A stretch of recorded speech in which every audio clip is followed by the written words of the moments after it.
बिस्मिल्लाहिर्रहमानिर्रहीम। किराए की इनकम अगर आपकी आ रही है, चाहे किसी दुकान का किराया आ रहा है या कोई बिल्डिंग है या कोई मकान वगैरह आपने किराए पे दिया हुआ है, तो अगर आप फाइलर हैं तो आपको इसके ऊपर इनकम टैक्स जो है वो अदा करना होता है कानूनी तौर पे। अगर नॉन फाइलर हैं तो फिर कोई इशू नहीं है। ठीक है, फाइलर हजरात के लिए इनकम टैक्स जो है वो अदा करना लाजमी होता है। तो ये स्लैब्स हैं, बट ये स्लैब्स इस तरह से नहीं लगने, इसका मैं आपको तरीक़ाकार बता देता हूँ कि किस तरह से आपने इनको अप्लाई करना है।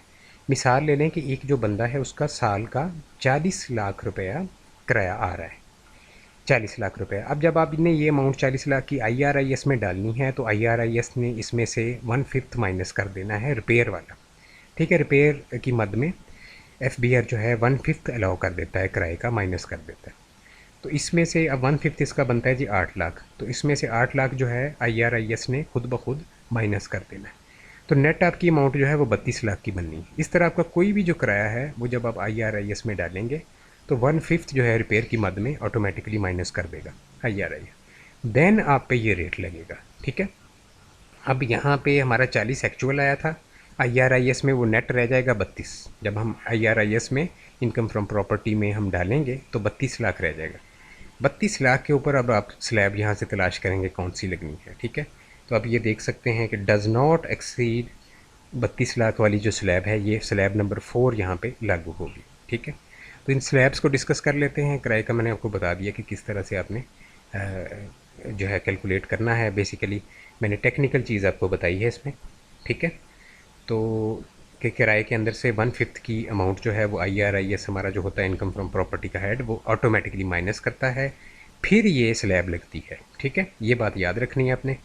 और यहाँ पे अगर आपकी नेट अब जो इनकम है रिपेयर माइनस करने के बाद वो 6 लाख सालाना तक है तो ज़ीरो है आपके ऊपर। अगर 6 लाख से ऊपर है, 12 लाख तक है, तो 6 लाख से जितनी ऊपर अमाउंट है सिर्फ उस पर 15% आपने कैलकुलेट करना है। जो नीचे है 6 लाख से उस पर कोई टैक्स नहीं है, वो एग्जम्प्ट है।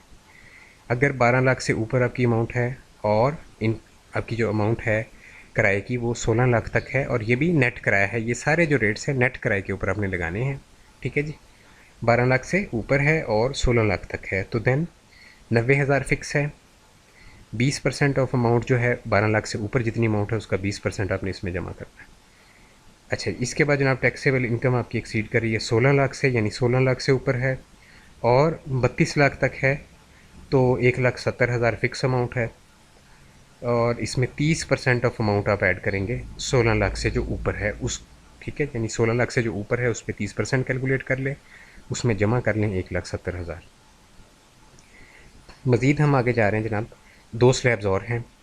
अगर आपकी किराए की इनकम जो है वो नेट इनकम 32 लाख से एक्सीड्स 32 लाख, यानी 32 लाख से ऊपर है और 56 लाख तक है, तो 6,50,000 रुपये फ़िक्स है।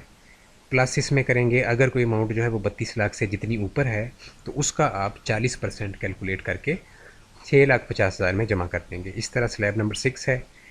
अगर आपकी टैक्सेबल इनकम जो है वो 56 लाख रुपए सालाना से ज़्यादा है, और ये नेट इनकम की बात हो रही है, अगेन रिपेयर वगैरह माइनस करने के बाद जो इनकम है उस पे स्लैब्स लगती हैं हमेशा। ठीक है, मोस्टली लोगों को इस चीज़ का पता नहीं है तो वो इसमें गलत कैलकुलेशन कर रहे होते हैं। तो इसमें 16,10,000 फिक्स अमाउंट है, प्लस जितनी अमाउंट जो है 56 लाख से ऊपर है उसके ऊपर 45% जो है वो टैक्स आप कैलकुलेट करेंगे और उसको जमा कर देंगे 16,10,000 के अंदर।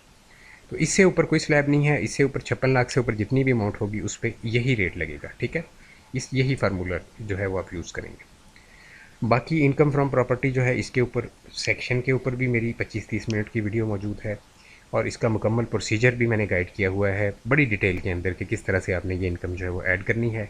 लास्ट ईयर मैंने वीडियो बनाई थी 2023 का जो टैक्स ईयर था उसके लिए, दोबारा मुझे ज़रूरत महसूस नहीं हुई क्योंकि उसमें सारा जो कंटेंट है ऑलमोस्ट सेम है। ठीक है, जो कोई ऐसा लॉ के अंदर तब्दीली नहीं आई कि उसको दोबारा बनाया जाए।